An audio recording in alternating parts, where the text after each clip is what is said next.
Hello and welcome to the Spiritual Sisters podcast. Welcome, welcome. We're so happy to have you here. I'm Gabrielle Celeste and so excited to welcome back our Australian bestie, Felicity Davies. Welcome to the show, friend. I think it's been about 2 years since we've last had you on, and I know a lot has happened. And it's so funny because I feel like we have to speak to this.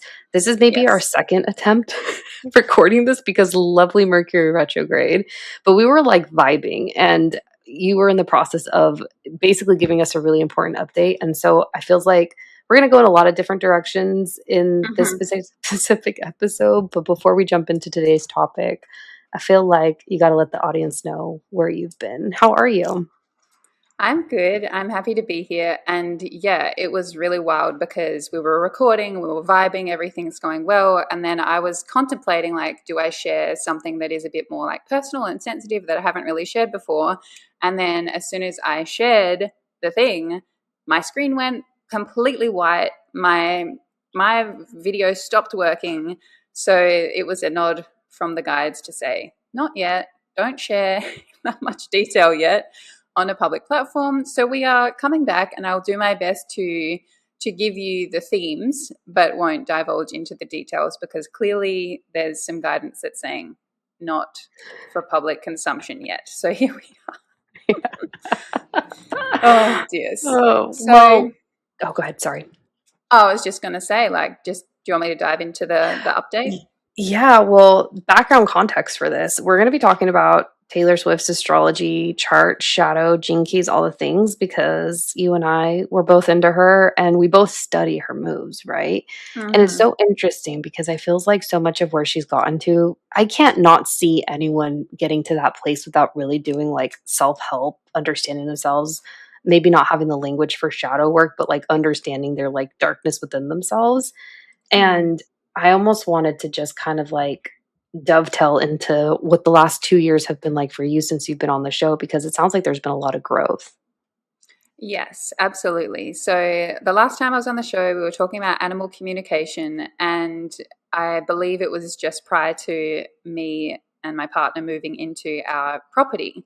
And this is something that we've been manifesting for years. I've been consciously kind of focusing on for years, and it was a really big kind of driver in terms of pulling me forward. And it was interesting because when something that you want for such a long period of time like lands in the physical, there's a big calibration process that has to happen in order for you to be like, oh, okay, this thing is here. Like, now what? And I think a lot of people find themselves in situations like that where beautiful things arrive and land in their lap. And if you're not able to receive it fully, it can feel a little bit empty, and you're like, okay, well, now what next? And it's easy to kind of focus on like just moving on to the next thing, moving on to the next thing without fully kind of being able to appreciate exactly what's arrived. So I recognized I kind of found myself in a bit of that spot because over the years there's been a lot of kind of ego deaths that have come forward through my business journey. And I really realized by the time the property came, I was left kind of here at this beautiful block of land with my horses outside, like loving everything, but feeling a bit lost and a bit empty of like, now what's driving me forward? Like, where am I going from here? And even in my business as well, like, there's been these different kind of versions of me that have come forward. There's been the practical kind of horse trainer, horsemanship side of me, and then there's been the very spiritual version that's dove into all different kinds of things that's emerged.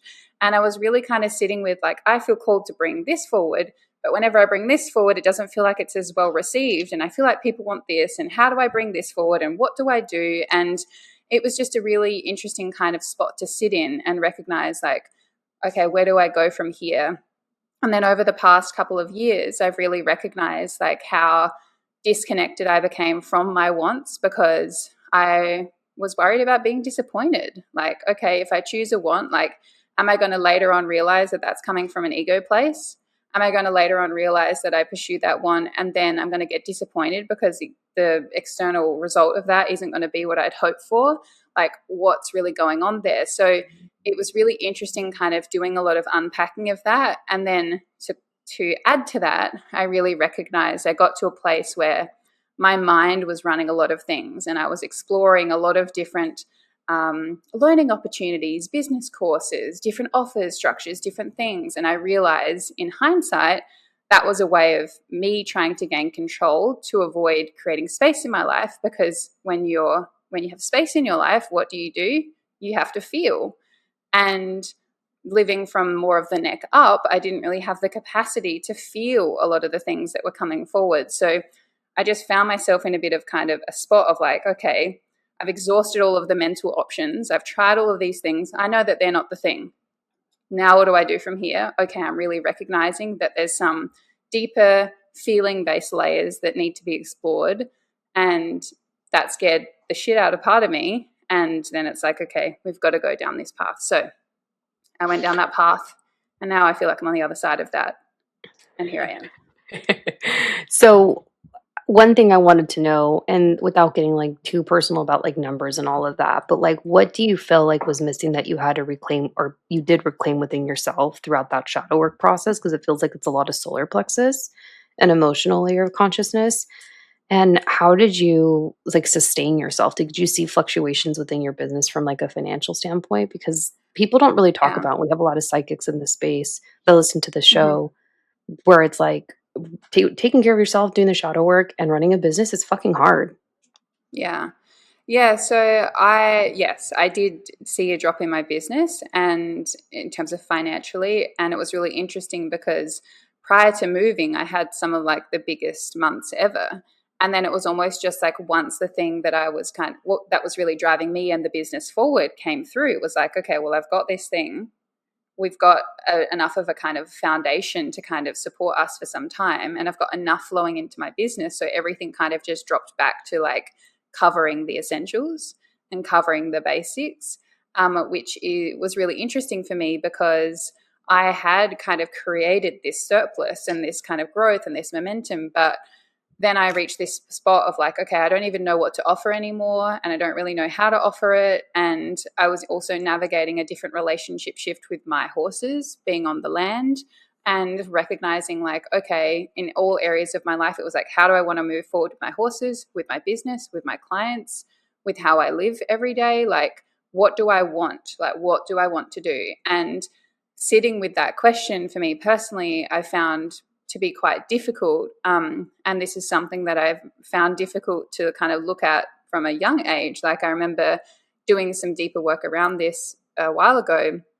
And there was a couple of instances when I was very young where I would want something and then it would be something that I couldn't have, or I perceived I couldn't have it. So then I would just go, okay, well, I'm just going to want the thing that I can have, or that's a should, or that somebody else tells me to do, because that's a safer option. So yeah, I really kind of had to get to the point of like really sitting with, okay, what do I want and how do I want to move forward and what's important to me? Because I could say like, I want a heap of money. Why?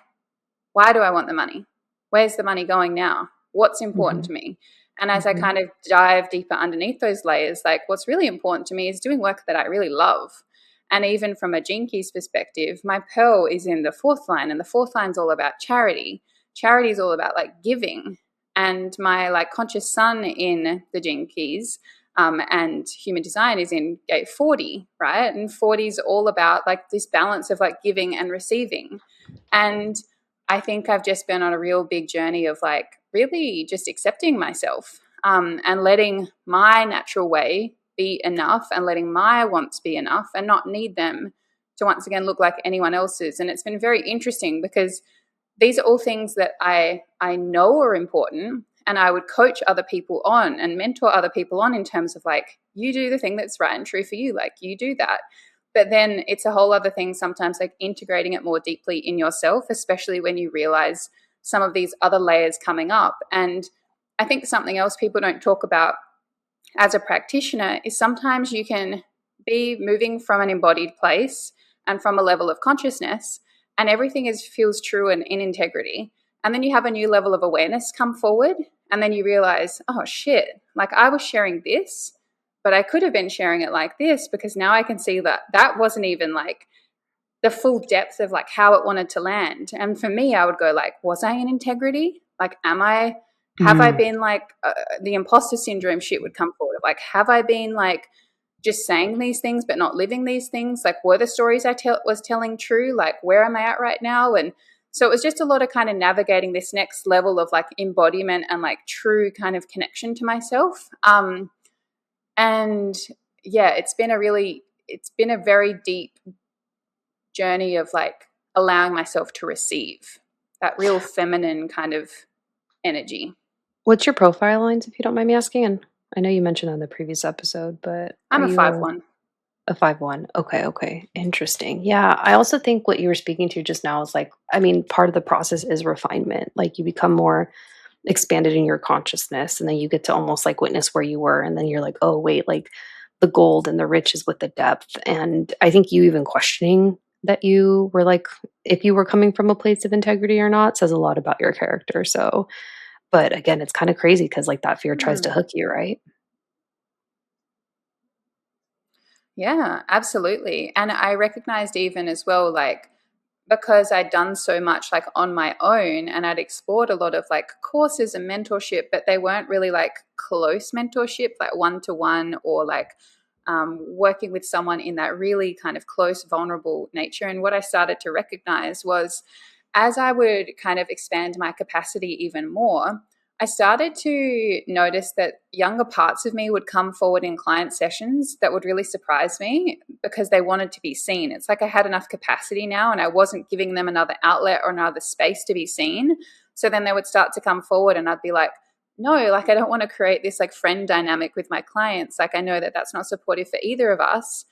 Why is this happening? Like, why is this emotion coming up or why is this dynamic coming up? And then I really recognized, okay, I'm being invited to like seek additional support so that I can tend to these other parts of me that want to come forward, that want a space where I can be really vulnerable and just be super honest and be like, this is how I'm feeling and this is all the things. And I've got amazing friends in my life, but I just recognized that there was just this deeper level of like support that I wanted. And I was almost like got to a point where I was feeling jealous of my clients of like, oh, I'm so jealous that you get to kind of receive this level of support. Like I want that. But then there was this hesitation because I've been once again disappointed in the past and really wanted a certain level of kind of support that is quite like refined and in integrity and like has like really solid values underneath it. And yeah, there was a part of me that was like, am I going to find that? Anyway, I ended up finding that. But being able to go to her and be like, this is all of the shit that's been coming up in my head that sounds really like off brand in terms of like what's actually going on in the front end. That's just old stuff that wants to be kind of like surfaced and tended to and dealt with. It was a really interesting process, but like very needed and powerful. Yeah, and thankfully you're on the other side of it. It sounds like there was so much growth and wisdom that came as a result of that shadow work, baby. Yeah, well, it just you can't bypass the layers that are coming up. Well, I can't anyway. Like I'm whatever journey I'm on, it's just like if something's out of alignment, I just get like slapped across the face. Like, no, tend to that now. Like that's not gonna work. I'm like, Yeah, okay, fine. yeah. Okay, well, thank you for that. I really encourage if you guys didn't that's worth a re-listen, everything that you just said. So if there's something that really hit because I'm like, wait, I can totally see elements of how you just really beautifully depicted that in my shadow work journey over this last few years where it's like, oh, like it's meaning to be looked at because who you work with, who you're attracting within your business, you have something that you can either help them in because it's something that's come up in your past, it's coming up in your present, or it's coming down the road. So, really, thank you for sharing that, and I'm really Yeah. excited to get your ideas and impression about Miss Taylor Swift's chart. I have her chart pulled up here on the side, and I know that you're going to be reviewing her Mm-hmm. chart on your end. I think for the sake of just the technology, because we're recording during a Mercury retrograde, my suggestion for those who are listening is just to go ahead and look up. Literally, you can Google Taylor Swift's chart, and it'll come Mm-hmm. up. Her chart isn't exact because it's supposed time, but what we're both looking at is December 13th, 1989, at 5:17 a.m. in West Reading, Pennsylvania. I'm sorry, and I have her chart pulled up, and her sun in the Gene Keys is in gate 26 in personality, and then design it's in the six. Yes. Ooh, That's okay. what I got too. I have so many thoughts about that because her moon is actually in my sun sign gate. And just Mm. like my initial observation of like her shadow, like without really knowing too much about like obviously like the work that we do, Felicity, but like what would you think it would be? Oh, um, I think what I really kind of sense within her is this like deep longing to be understood. Yeah, There's like this needing to like, be seen. yeah, this fear of being misunderstood, and I think she's done like an incredible job alchemizing all of this. And I think, like you were talking about earlier, I think it was in this recording where you mentioned about the shadow work that she's had to do. I think she does it through her songwriting.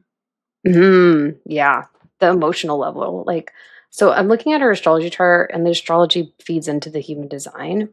And Hmm. her astrology chart, she has three planets, or she has her Jupiter, her moon, and her Chiron in Cancer. And a moon in Cancer, that's a really emotional person. So I feel like it's Mm. almost like you just said, like she has to, like she understands her emotions and she like processes them from in a very Capricornian way as well. Yeah, I think so. And I just think, have you dove into Abraham Hicks? At the I, very I haven't brought beginning, this up with you before, so I'm curious. no, I've not, but it's so funny because I'm curious what your thoughts are. And again, remember, guys, we're going in a lot of different directions for this Yeah, we're episode. tangenting, but I'll bring it together. Yeah. So it's funny because a lot of people who are like awakened in their process, they'll revisit Abraham Hicks and it's not as like enlightening or like wonderful or like awe inspiring as maybe it would be if you were at the beginning of your journey. So interesting for me, I Mhm. only like stumbled into listening to Abraham in May. And it was just game changing for me because I love the simplicity of what they bring forward. Like it's Mm. so simple, it's so clean, it's so clear. And then I just was like, oh, I could just start focusing on these things. And then the moment I did that, the moment I start to see, like, okay, I can see when other people are like really in that aligned place and when other people aren't. And everything that they share, I'm like, Taylor Swift is in the fucking vortex. Like, she uses her songwriting Mhm. to alchemize her emotions because basically Abraham talks about how your emotions are essentially like your soul's way of communicating with you and telling you if you're in alignment with your like soul's viewpoint on something. So if you're feeling a heavier emotion, then your soul's basically like, we don't believe the same thing about this situation as you. Like, this is just showing you the contrast. Whereas if you're feeling good, it's saying like, yes, you're in alignment with your soul's viewpoint in this direction at this point in time. And they talk about going, okay, you don't want to go from like a really heavy emotion to expecting yourself to be full of joy because that's too much contrast and too big a frequency jump to kind of move from like grief to joy. Like that's just not realistic. And that's where people talk about the spiritual bypassing or just like faking it till you make it or just being positive, like toxic positivity. Like you don't want to do that. But really what I see in Taylor Swift is she's allowing herself to go, okay, she's feeling an emotion. And Abraham would talk about going, okay, you want to seek the spot of like what's going to offer you relief. So she's going, okay, I feel this emotion. I'm going to write about it. Writing for her provides a sense of relief, right? And she's going to shift her emotional state and her frequency state through the writing process and probably feel a bit better. And then as she feels a bit better, that opens up the doorway to feel even like more lighter frequencies and lighter emotions. So I'm like, oh, she's just doing this all the time. And then hearing her on those other podcasts recently with her now husband, like she was talking about how much she values her energy and she sees like her energy, I think she said, is expensive. And really like she's just focusing on how can I be in the creative lane all the time? How can I be focusing on writing down the next idea? She's just channeling all the fucking time. Oh, 100%. I mentioned in the episode we did, I think it was we dropped that back in October of 2025. So make sure to go ahead and listen to that, guys. It's like 147. But it was like she did an interview when she was 16 years old, and I found this in my research. And she basically is talking about how she receives this information in the words and the vernacular for the lyricism, right? And Mm-hmm. she's like, "It just drops into my head." And I'm like, "This bitch is clairaudient and claircognizant for sure." Mm-hmm. Yeah. And I think when I've just really been sitting with this recently in terms of anyone that's in the flow state, you're channeling. Mhm. Where is the directive coming from? Mhm. Yep, that's so true. So do you think that that's part of the reason in which, like, she's amounted to the financial success that she has? And granted, she did have a head start, and good for her. Her Mm. parents were financial investors. But looking at her chart, like, her chart is designed to make money in anything that she does. I absolutely agree. And I think even from like that gene key's perspective, I mean, with her life's work gene key in the 26, like the 26 is all about influence and being a powerful marketer. Like if Yeah. you like the gift is literally artfulness, like she's got a natural way with kind of having a sense of influence about her, and that the 26 comes out of the ego center, the heart center. So she's also naturally designed to kind of pursue her wants and have this natural momentum and motivation to her. And I think probably as a projector with the defined ego, the ego is a motor center and like allows you to generate a lot of momentum and a lot of energy. So I think I would imagine there'd be a lot of people that are surprised to hear that she's a projector. But then when you kind of dig a bit deeper and you're like, okay, well, she's got this defined motor center and she's also got the defined root as well. So they're all sources of kind of fuel and energy for her. And with the single definition too, it allows everything to flow a lot more kind of streamlined. But yeah, I think she just her Gene Key's profile just screams like influence. She's got so many fifth lines in there as well. Like her pearl, the signature of the pearl is in line 5, which is all about power. Like her prosperity is going to come through her owning her power. Mhm. Totally. I'm curious what you think. So does she, looking at your system or what you have pulled up, she has an Mm-hmm. undefined heart, right? For me, she has a defined heart. Oh, she has a defined heart? Okay, then I'm looking at this wrong. Okay, so Unless what I, do you yeah, I'm pretty sure.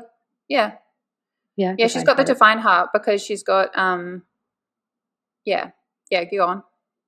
So my question is, because I'm over here like, what? And I'm wondering if she's conscious to it. Like, do you think she's conscious to this work and the esotericism of it all? Well, I think there was a lot of people that might assume that, but then given the wedding thing, I'm like, that's where I go, okay, well, if you were into all this, you wouldn't have chosen that date and time to get married, if that was the real date and time. So this is what spurred the conversation between me and Felicity on WhatsApp. We're like, would she why? It makes no sense that she got married on literally the Uranus and Mars conjunction in Gemini, which, by the way, that was the 3rd, the weekend of July 4th. But it was, Mm-hmm. like, in the middle of retrogrades. It was not it was, like, astrologers have been looking to specifically that transit for years, and then you hear that she's having a party on that specific day. Obviously, like, Mm-hmm. the way it works in the States, I don't know how it is in Australia, but in many states, you're meant to, get the legal paperwork done ahead of time. So I would not have been surprised if she ended up Oh, actually getting really? Do you married. do that in the States? Yeah, we do. Mhm. Ah, so It do depends. you, when Mhm. you're like looking at weddings, do you set the wedding chart at the date of the signing or the date of the wedding? Day of the wedding, from if asked. So, for example, Hmm. here, it's different in the States. It also depends on the state. So it's like 50 different countries or 50 different states in, like, one country, right? Where here in California, for example, you have to go get your legal paperwork. So Dua Lipa just did this. So Okay. she totally uses an astrologer.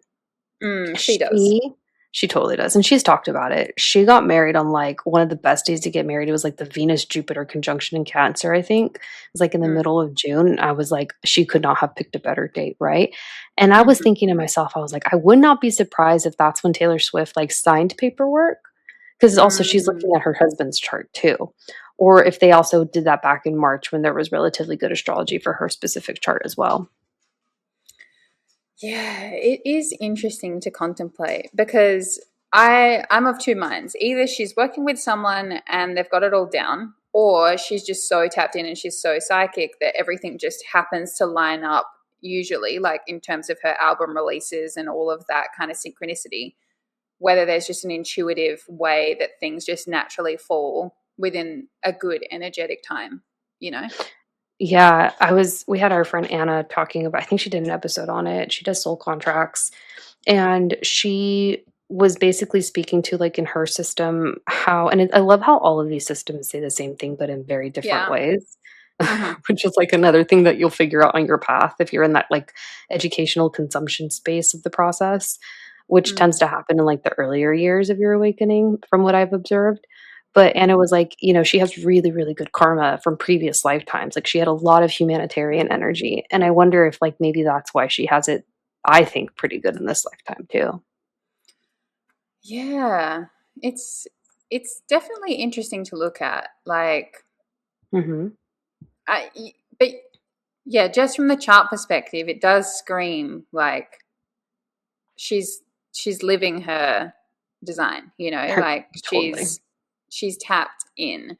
And I think as well, I just think what prompted me to kind of chat with you about her was, especially after that release of her last album, and there was so much polarity that comes out. I mean, she's always got so much polarity that comes forward. Like, this woman gets the most amount of hate, I think, that any woman's ever received. Um, and I just look at that from that fifth line perspective, like the shadow side of that and the projection field that's placed upon her. And I think because she is so generous in terms of her songwriting and the storytelling, she really kind of weaves people in, and then they project all of this stuff onto her. And then it's just really interesting to kind of witness the dynamics that unfold in her presentation and how she shows up and how she puts herself forward. Like, anyone that knows her seems to not have a bad thing to say about her. Mhm. Yeah, I And the agree with people that. don't like that. Many people don't. Yeah. I mean, she's got a lot of haters, but I also think too, like, what people don't realize from an energetic perspective, like, when you're giving your power away in, like, in that form, where you're, like, a keyboard warrior, or if you're just, like, Oh, talking yeah. shit literally about anyone, you're literally giving your power away and to that person 9 times out of 10. Yeah. So, she's literally getting, like, life force energy as a result, whether or not I think she sees it that way. But it's interesting. Do you think that where she's at, because I'm looking at her moon in gate 15 from a Mm. personality, so that's the conscious, and then her unconscious is in gate 17. Do you Hmm. think her level of success primarily comes from understanding more, like, spiritually, psychically, mentally, emotionally? Like, do you think all of those are kind of balanced out, or do you think she has such a strong sense of, this is how I read it, her emotional, her inner world, and she has such a specific way of channeling that mentally? I have my sense is that's why she's as successful as she is, because she's really in tune with her emotions. Oh, absolutely. And I think she's just really landed on a space of recognizing the power of creating that, like, experience where you bring people along the journey.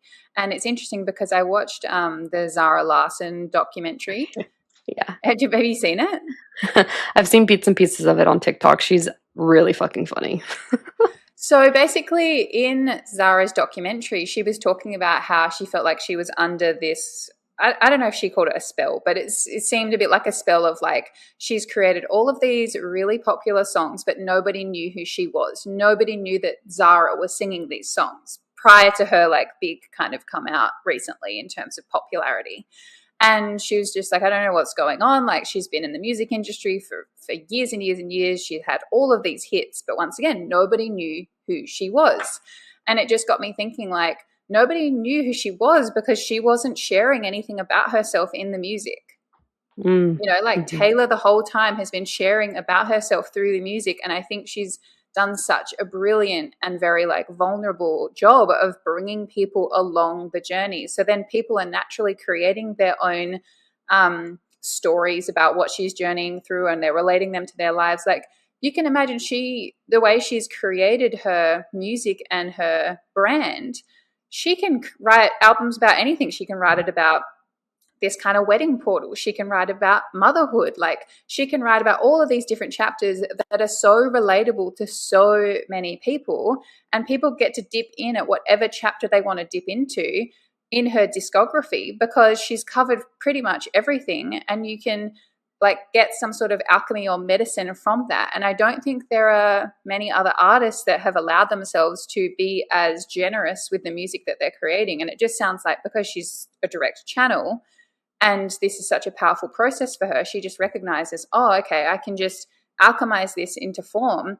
And actually, this would be something that would probably be really helpful for other people to sing along to too. So let me, here you go. And now it's not mine anymore. So she's like, okay, I've moved on. Like, it's almost just like she says, I think at the end of the manuscript, like, this story isn't mine anymore. It's like, it's yours, you know? And I think, like, from a healing perspective, that's like when you've reached a point of like true alchemy within your healing process. You're like, okay, I'm done, moving on. And even I've noticed through my like book writing process, I think the more you get immersed in your art, the more it gets to a point of you're not viewing it as yours anymore. It's becoming something for somebody else, and you feel a lot more neutral about it. And it's been really interesting from this book writing process because I've created a lot of courses and things, but with my courses, I don't necessarily go back and rewatch all the videos and finesse and tweak and all of that. I record, make any like quick tweaks I need to, and then it's done. With a book, you're reading it over and over and over again to make sure everything flows the way that you want it to flow, or like adding in bits that you want to add. It's a very different process. So I think through that itself, like, she's just like, okay, leave this chapter, alchemized it, moving on, alchemized it, moving on. And that's why when she can sing it, like, sure, there can be some times where some emotions coming through, but for the most part, like, she's singing the song now. She's not singing it as like the 16-year-old version of her that wrote it, you know? Totally. Yeah, that's a really beautiful description. Is your Mercury in Capricorn? My Mercury is in Leo. Oh, okay. My I love that. Mercury, Venus, and Jupiter is in Leo. Oh, you're about to have your Jupiter return. So you're turning 36? 35. 35, 35, 36. Yeah, it's about the right. Happy early Jupiter return, my dear Leo. Thank All that. you. Yeah, the Leo placements are meant to shine. Yeah, I'm not speaking of Mercury. I want to go look at hers. It's at 58 and 18. I have them pulled up on the side. But yeah, I just that's actually really beautiful. She's transmuting it in her own way and making money doing it and does see it as art. So I think there's something to that for sure. Her Well, even it's interesting because there's this poetry teacher that I follow that does these like women's studies and poetry classes. Her name's Chelsea Diane, and she, as of like a month ago, decided to start releasing to her membership her diary entries every day. They're so captivating. oh, Like, they're so captivating because she lives a very kind of like very wild life. And she's in Europe at the moment. So she's kind of exploring a lot of different things, traveling, moving around, like, and she just shares these diaries. And I think it's a really beautiful thing to kind of get a glimpse into somebody's like inner world. And I think also from the perspective of like, there's a lot of AI, there's a lot of disconnection. People are wanting to feel that stronger form of connection. And I think with Taylor's writing, they are like storytelling, diary entry kind of letters almost that are really inviting you into her world. And because of the frequency of them too, she's really bringing you along every chapter, even though I'm sure there's so much that she writes about that will never be published, you know, because it's for mhm. herself, and that like she keeps her things private, and she does that very well. Like, she's so good at keeping so many things private, and then what she wants to make public, but still making you feel like you're very close to her. And I think that's the power of that storytelling kind of diary entry style of sharing. Let's talk a little bit about the frequency because I did speak to this in the previous episode we did about her back last year before Showgirl dropped. And my thoughts around that were because she does allude to this and she's like, I put little like spells or something like this in my music for you to like listen to. There is no way she doesn't put subconscious frequencies in her music, or at least has understood the like the tones and the frequency of sound so that she can program it in such a way where it becomes like an earworm, if you will. Well, it's really interesting because as much as I love her, I like can't consistently listen to her music because I think just the part of me that loves figuring things out, I get so hooked into like, where is this story going? How is this looping? Which song is that connected to? Da da da da da. Like, energetically, I feel that essence coming through in the music, especially because it is deeper. And I'm not necessarily, I'm clairvoyance isn't my strongest suit. Like, I'm not listening to a song and like it landing every line. I have to consciously sit with a song and be like, what the fuck does this mean? Like, I might like Oh. the beat. I like my, yeah, it's interesting. I was speaking with my family about this recently, my partner, because Norton, my partner, he's very clairvoyant, he's very visual. And we were in the car, and part of me feels kind of like embarrassed to say this, but hopefully it makes other people feel not alone if they feel this way. I'll listen to a song and I realize for most songs, I don't even know what the fucking song is about. I just Mhm. like the song. And he's like, what are you talking about? Like, he's following along the storyline with every single word, whereas I'm just not. Like, I'm just Mhm. listening to music to listen to the music, right? Mhm. And even poetry, as much as I like the idea of poetry, and some poetry I can grasp, some that is very descriptive and abstract, I don't know what they're talking about. Like, I'm not following along with that. I don't know what that is. But also with me, from a clairvoyant standpoint, when I read a book, I'm not playing a movie in my mind when I read a book. I'm just reading words. Whereas my partner, he's playing a whole damn movie in his mind as he's reading a book. So I would imagine Taylor is very visual like that, in terms of having the whole movies playing out, being very kind of tuned into the like the depth of what wants to come through. And then there are average people like me that really need to like sit with it. Like, to dissect her music, I listen to um, people that react to the music on YouTube, and then Mm. they dissect it, and then that helps me understand it. But then if I listen to her music and I want to listen to her music, I'm sleeping and I can't like stop listening to it. Like, there's something in that. Yeah, totally. I think for me, it's the frequency of it in the sense of like it's the mm, it's the specific sounds and then the cadence and then the alternative ways, almost like a juxtaposition of her hearing a sound and then spinning it in her own way. And I think you really saw that with the last album. Because if you think about it, she's come up with a lot of creative ways of presenting already existing notes and sounds and frequencies in ways that other Mm, artists haven't. And mm. like, for example, her Toy Story song that she just did, Oh that's yes, going to be like, that's a banger.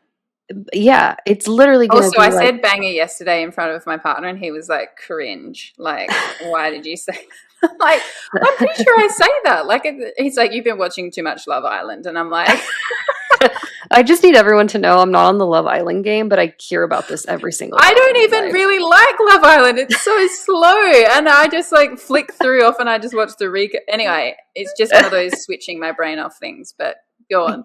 Yeah, and I'm just like, I lost my train of thought, but it's just, yeah, her music is, oh, the Julie Andrews, that's what it was. Her Toy Story song that she just put together and put out, I think that's gonna be timeless, like Over the Rainbow. Yes. Yeah, that's why I'm just like, oh man, she's on to something. And also, it's interesting too because I think a lot of her coming into her own. I think it's going to be really interesting to see her in this next chapter because I think she's going to be pregnant by the end of the year. Honestly, I think she's going to be pregnant within the next 2 months. At time of recording, we're in July. Um, she just got married like 2 weeks ago, but I'm very curious what her motherhood era is going to be about. Yeah. I mean, we will see. But I mean, selfishly, from that music standpoint, I think she's going to fill in a lot of gaps probably in the music industry that, once again, aren't normally touched. Yeah, that's a good point. Very Capricorn stellium of her. She has like 4 placements in Capricorn. One, two, three, four, three, but it's all in her second house. So she works. But You once can see again, that. like, it's what she loves to do. And if you go Mhm. back to the Abraham teachings, they talk about going, okay, like, feel into the energy that you want to marinate in and allow that energy to propel you forward. Like, she's just marinating, enjoying her life. Boom, channeling download comes in. I've got to write it down. Like, she's just Mhm. following the inspired action and just getting shit done. That's why she can move so fast and get so much done, because she's not, it doesn't seem like she's fucking with her energy and being like, no, like, I'm on tour, so I have to wait until I do this. She's just like, no, the energy is alive, the energy is here, I'm rolling with it, I can make this happen. And probably with the financial, I guess, ability, capacity that she has, she can do whatever the fuck she wants, to an extent. And she's just rolling with it. And I think that's just something that we can all kind of get get a piece of inspiration from, because it's just like, okay, when is the inspired action coming from for you? And are you delaying that inspired action because you think it needs to come at a certain time in a certain way? Or can you just follow that next step? Because sounds like even for her, like she could have written a song years ago and then she will know when it's go time. Or she Yeah, could write a song tomorrow and then be like, no, this is meant to be released next month. Like she's totally. not putting rules around her art. And I think this is where a lot of people try to like strategize people like that. They're like, oh, she's got a strategy or she's got a way of doing things. And it's like, they're just reverse engineering what she's doing. In terms of her strategy, she's just being her. Hmm. Totally. So, I mean, question. Do you think Yes. we're gonna, this is so not related, but do you think we're gonna get pictures of the wedding dress? I think we will. Yeah. She can't keep that from us. I'm very curious what we're getting from that. I wonder if she's filmed it. They had like signs that they released on TMZ about like it being filmed. So I'm like, is she going to turn this into a movie? I mean, I don't know, because I would imagine like how cool for her to be able to have a venue that is so private so everyone can just feel really comfortable. Mm-hmm. Like it's like everyone can be really comfortable. We don't have to pretend like we're like on show or need to perform in a certain way. This just gets to be like a normal wedding, even though it's very not normal. So I think she'll share the dress. I don't know. I intuit that it'll probably be a bit more. She'll share less than more. Like it'll be like, here's a picture of us, like husband and wife, with a cute caption kind of thing, and then like here's debut. Here's the debut re-record to kind of like keep you busy. I think this episode's dropping on the 11th. So I think we're getting the re record in August, personally. I mean, we'll I see. think that'll be a nice kind of like, okay, that'll keep them busy and stop kind of pestering me about like what the venue was like and how it was and blah blah blah blah blah. Because I Yeah. would imagine she's the kind of person that would be like, I don't want people recreating my wedding. Yeah, that's a good My point. wedding. Totally. And she has the power to do that. And I mean, selfishly, I just want to see it all because I'm a chismosa, which means I'm like a nosy girl in Spanish. I mean, I was refreshing the Instagram that day and days after, and then you realize, oh, she's really just enjoying herself. Like, good for her. Yeah, for sure. Oh man, this was so fun. Do you have any final thoughts, my friend? I really enjoyed this. Um, I don't think so. I think just to kind of tie off the bit that I spoke into at the beginning about this external validation rabbit hole, that leads me into the book that I mentioned Yeah. I'm writing, and that'll be released. So I'm on the other side of this chapter. And then the book Yeah. that I'm writing is called Beyond the Ribbon. So it's all about my kind of journey, releasing external validation more from the horsemanship standpoint and learning to listen to myself, trust myself, listen to my horses, trust them, and find a more compassionate way of working with them and, yeah, deepen my self-trust journey. So it's the same kind of themes, but in horse form. But the horse stuff is very life lessons anyway. So I just wanted to kind of bridge that all together to be like, my life isn't just chaos. My life my life is also the living alchemy, and then the wisdom I get to impart through my creations and my work and all of that, which I'm glad to be able to share with others, because holy moly, when you're in the thick of something, it's nice to just have someone that's like, been there, Yeah. here's something that can help you. Yeah. I also think if there's anything that you've taken from this episode is that writing is very cathartic and Yes. and I think no, I know that what you've been through in your growth is going to be supportive for other people. So where can people find you so they know when the drop is coming? And of course, we're gonna have you back on when you do drop and you do your promo tour and Oh, all the thank you. things. Yeah. Uh, you can go to my website, felicitydavies.com.au. I've got two different kind of pathways for people to explore: soul-led living and leadership, and compassionate horsemanship. So you can kind of go wherever you want to go, and my socials and that are all on there as well. Oh, amazing. Well, thank you, my friend. Until next time, I should say. Do you want to say bye with me? We do this like countdown of sorts. Okay, we can do that. All right, guys, until the next one, be sure to check out the show notes and follow Felicity on all her platforms, and we'll see you soon. All right, three, two, one.